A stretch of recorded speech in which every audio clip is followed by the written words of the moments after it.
দর্শক, লিচু বাগানের এই দৃশ্য দেখে আপনাদের মনে হতে পারে আমরা হয়তো আপনাদেরকে নিয়ে এসেছি দিনাজপুর অথবা রাজশাহীর কোনো লিচু বাগানে। আসলে না, এটি রাজশাহী কিংবা দিনাজপুরের কোনো লিচু বাগান নয়। সম্মানিত কৃষক ভাই ও বোনেরা, আসসালামু আলাইকুম।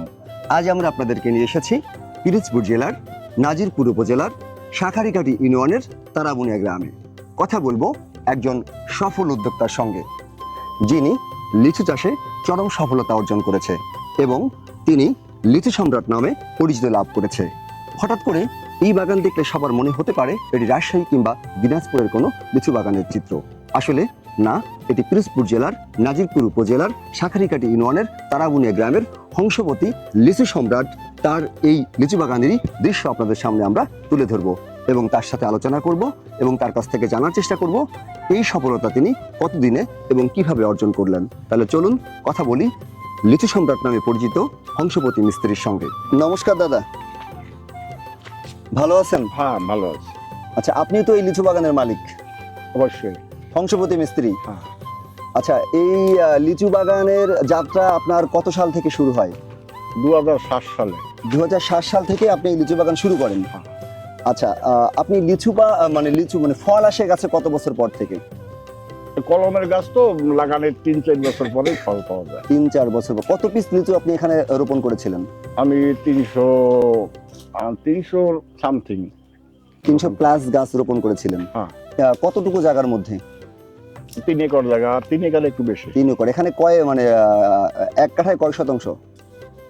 75 এক কাঠায় হ্যাঁ। 49 শতাংশ। 49 শতাংশ।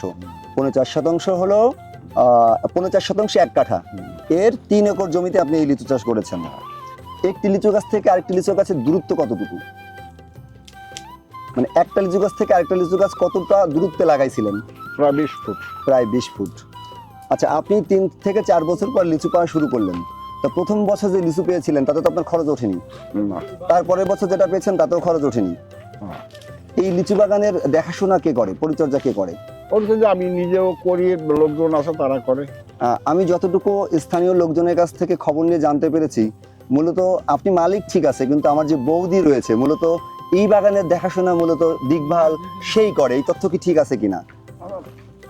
না, এখন কৃষক যারা তাদের তো একার পক্ষে সম্ভব না, সবাই সহযোগিতা করলেই সংক্ষেপ হয়, জিনিসটা সংক্ষেপ জি, মানে এক কথা হলো যে তথ্য ঠিক, বৌদি আপনাকে যথেষ্ট পরিমাণে সহযোগিতা করে। হ্যাঁ, করে। আচ্ছা, আপনি এই লিচু চাষে যে আশা নিয়ে এই চারাগুলো রোপণ করেছিলেন, সেই কাঙ্ক্ষিত লক্ষ্যে কি আপনি পৌঁছে পেরেছেন 2026-এ এসে? হ্যাঁ, আমার মানে সেই কাঙ্ক্ষিত অবস্থায় আমি ফিরে আসতে পারছি। হয়তোবা আমাদের অঞ্চলে, দিনাজপুর অঞ্চলে সে একটু মানে দক্ষিণে এই অঞ্চলটা হলে একটু শেষের অবস্থা। তারপরেও আমাদের এখন যেগুলা হইতেছে, আমার দেখা দেখি আরো অনেক বাগান গড়িয়ে উঠছে, যেহেতু তারাও লাভের মুখ পাইতেছে। তো এখন এই যে দেখছেন লিচু, দিনাজপুরের লিচু কত সুন্দর লিচু আমাদের অঞ্চলে, এবং আমাদের এই অঞ্চলে যে লিচুগুলি হয় এর রসাল এবং মিষ্টতা, রং সবচেয়ে ভালো। দিনাজপুরের চেয়েও ভালো লিচু দেখেন। লিচুর সাইজ কিন্তু দিনাজপুর রাজশাহী থেকে অনেক ভালো। সাইজ ভালো, খাইতে ভালো, এবং অনেক মিষ্টি। অনেক মিষ্টি। মানে দিনাজপুর রাজশাহী লিচু যেরকম মিষ্টি, আমাদের এই যে বরিশালের পিরোজপুরের, এটা নাজিরপুর উপজেলার শাঁখারীঘাটি ইউনিয়ন, তো আমাদের পিরোজপুরের লিচু দিনাজপুরের থেকে কোনো অংশ কম নয়। আপনার এবার কিন্তু পর্যাপ্ত ফলন হয়েছে। আমি যতটুকু, আসলে আমি ভালো বুঝি না, তা আমি আপনার গাছ দেখে যতটুকু বুঝতে পারলাম, ফলন কি আসলে কাঙ্ক্ষিত, আপনি যেটা আশা করেছিলেন সেরকম ফলন কি আপনি? আমার সব গাছে হয় না, আমার 300 গাছের 150 গাছে সেভাবে ফলন হয়েছে, আর 150 গাছে সেভাবে ফলন হয় না। 150 গাছে কম হয়েছে। হ্যাঁ, এবার আমাদের এই যে আবহাওয়া অনুকূলে ছিল না বিধায় এই সমস্যা হয়েছে। আচ্ছা, গত বছর কি পরিমাণ লিচু হয়েছিল? গত বছর ভালো হয় না লিচু, গত বছর তুলনায় এবছর ভালো হয়েছে। এবার ভালো হয়েছে। এবছর মোটামুটি লাভ খরচ বাদ দিয়ে, কারণ এই যে আপনার এত লিচু তো আপনার একার পক্ষে পারা সম্ভব না, লোক দিয়ে কাজ করাতে হয়, তাদেরকেও পারিশ্রমিক দিতে হয়, সব খরচ টরচ বাদ দিয়ে মোটামুটি তো ভালো একটা লাভ থাকবে। হ্যাঁ, খরচ থেকে আমরা ভালোই মানে লাভের মুখ আশা করি। আপনার কি এছাড়া আর কোনো ব্যবসা আছে নাকি এই লিচুর উপরেই আপনার সংসার এবং সবকিছু চলে? আমাদের কুলের বাগান আছে। ফুলের বাগান? কুলের বাগান। কুল বড়ই। হ্যাঁ, কুলের বাগান আছে, ধান ক্ষেত। আচ্ছা আচ্ছা, এখান থেকে একটা ভালো প্রফিট হয়। কেউ যদি লিচু বাগান করতে চায় তাহলে আপনি তাদেরকে কি বলবেন? যদি মানে কোনো বেকার যুবক যদি এই লিচু বাগানে করার চিন্তা চেতনা করে এবং যদি সে তার সেই উঁচু জমি থাকে তাহলে সে অবশ্যই করতে পারে, তিনিও স্বাবলম্বন অর্জন করতে পারবে। মানে লিচু চাষ করে স্বাবলম্বী হওয়া সম্ভব? সম্ভব। আচ্ছা, এখান থেকে যদি কেউ লিচু খুচরা কিনতে চায়, মানে যদি 100-200 কেউ লিচু নিতে চায় তাহলে কি নিতে পারবে কি? অবশ্যই পারবে। 100-200 কেন, 50টা 20টাও দেওয়া যাবে। এখান থেকে 50টা 20টাও বিক্রি করা হয়। যেহেতু স্থানীয় লোকজন তারাও তো খাবে। ভাই আমি একটা লিচু খাচ্ছি। অবশ্যই। আচ্ছা, কত করে লিচুর শ বিক্রি হয়? এখানে খুচরা 400 টাকা বিক্রি হয়। জি। আর পাইকারি একটু কম হয়, 350 টাকা। মানে কেউ যদি পাইকারি নিতে চায় তাহলে 350 টাকা করে নিতে পারবে। হ্যাঁ। আর যদি কেউ খুচরা নিতে চায় তাহলে 100-400 টাকা 400 টাকা করে নিতে পারবে। এখানে কি আপনাকে সারাদিন পাওয়া যায়? হ্যাঁ, মানে সকাল 6টা থেকে সন্ধ্যা 6টা পর্যন্ত? রাত্রেও পাবে। রাত্রেও লিচু আসবে? রাত্রে আসবে না কেউ আর কি, রাত্রে আসবে না কেউ। আমরা রাত্রে লিচু পারা যাবে না, ফল রাত্রে পারা যায় না, পারা নিষেধ। আমরা আসলে এটা মানি যে রাত্রে কোনো ফল ছিঁড়তে হয় না। তাহলে এক কথায় লিচু বাগান করে আপনি সফল। হ্যাঁ। আচ্ছা, আপনার এখানে কি জাতের লিচু পাওয়া যায়? কি জাতের লিচু? এখানে আমাদের মুজাফফর এই বেশিরভাগ চায়না থ্রি, সামান্য কিছু গাছ আছে। চায়না থ্রি তেমন একটা ভালো হয় না, আর বোম্বাই যে লিচুটা সেই লিচুটাও তেমন ভালো হয় না।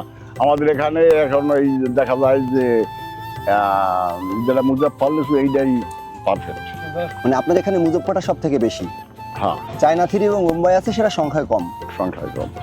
আচ্ছা, ঠিক আছে কাকা, আপনাকে অসংখ্য ধন্যবাদ আমাদের দিগু ব্লগস 0.1 অনেক সময় দেওয়ার জন্য। আপনি আসলে অনেক ব্যস্ত, এত একটা বড় বাগান আমি দেখতে পেলাম। অনেক ব্যাপারী কিন্তু আপনার এই লিচু বাগানে এই মুহূর্তে অবস্থান করছে। আপনি লিচু গুনছেন, অনেক জায়গায় দেখলাম ব্যাপারীরা নিজেরা লিচু পারছে। যারা লিচু নিতে আসে ব্যাপারী, তারা কি নিজেরা পেরে নাই? না, আমাদের লোকজন দিয়ে। যারা পারতেছে সব আপনার লোকজন? আমার লোকজন। আচ্ছা, এই শত ব্যস্ততার মাঝেও আমাদেরকে সময় দিয়েছেন, এজন্য দিগু ব্লগসের পক্ষ থেকে আপনার প্রতি আন্তরিক কৃতজ্ঞতা প্রকাশ করছি এবং আপনাকে অসংখ্য ধন্যবাদ জানাচ্ছি। ভালো থাকবেন কাকা। আমার এই মানে ক্ষুদ্র প্রজেক্ট, এবং আমরা তো একদম চাষি। জি। এই চাষির কর্মস্থানে আপনারা আসছেন, এজন্য আপনাদেরও আমি ধন্যবাদ জানাই যে একজন চাষির জমিতে আপনারা পা রাখছেন এবং সেই আমাকে সহযোগিতা করতেছেন। এটা আপনাদেরও আমি ধন্যবাদ জানাইতেছি। আরেকটু তথ্য কাকা জানবো, আসলে আমার মিস হয়ে গেছে।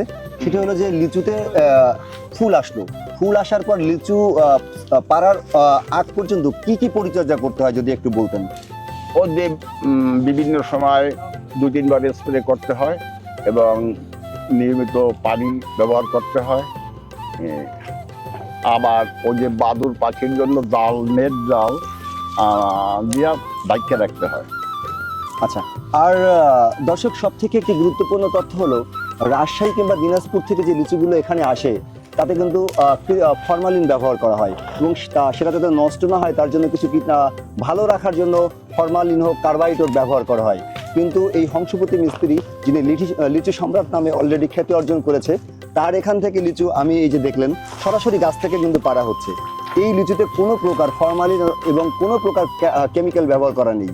এখান থেকে যারা কেমিক্যাল মুক্ত এবং ভালো লিচু খেতে চান এবং ছোট বাচ্চাদের খাওয়াতে চান, তাদের জন্য এর থেকে ভালো লিচু হতে পারে বলে আমি মনে করি না। আসলে এই প্রতিবেদন করার জন্য হংসপতি মিস্ত্রি আমাদেরকে কোনো খবর, কোনো টাকা, কোনো কিছুই দেয়নি। আমাদের ইউটিউব চ্যানেল এবং ফেসবুক পেজ থেকে আমরা সরাসরি নিজেরা এসেছি। ওনার পক্ষে মিথ্যা বলে আমার কোনো লাভ নেই, এই জন্য আমি সত্যটাই বলবো, সত্যটা বলার চেষ্টা করি। এই লিচুতে কোনো পরিমাণ ফরমালিন কিংবা খারাপ কীটনাশক ব্যবহার করা নেই। যারা বাচ্চাদের লিচু খাওয়াতে চান, আমি ঠিকানা আগে বলেছি, আবারও বলছি, এটি হচ্ছে পিরোজপুর জেলার নাজিরপুর উপজেলার শাঁখারীকাটি ইউনিয়নের তারাবুনিয়া গ্রাম। আপনারা ভাইজোরা বাজার এসে নেমে ওখান থেকে জিজ্ঞেস করলেই যে কেউ আপনাদেরকে দেখিয়ে দিবে। ভাইজোরা বাজার থেকে 10 থেকে 15 মিনিট লাগবে। রাস্তার ডান পাশে এবং বাম পাশে প্রচুর লিচু গাছ আপনারা দেখতে পারবেন। এটি হচ্ছে লিচু সম্রাট হংসপতির লিচু বাগান।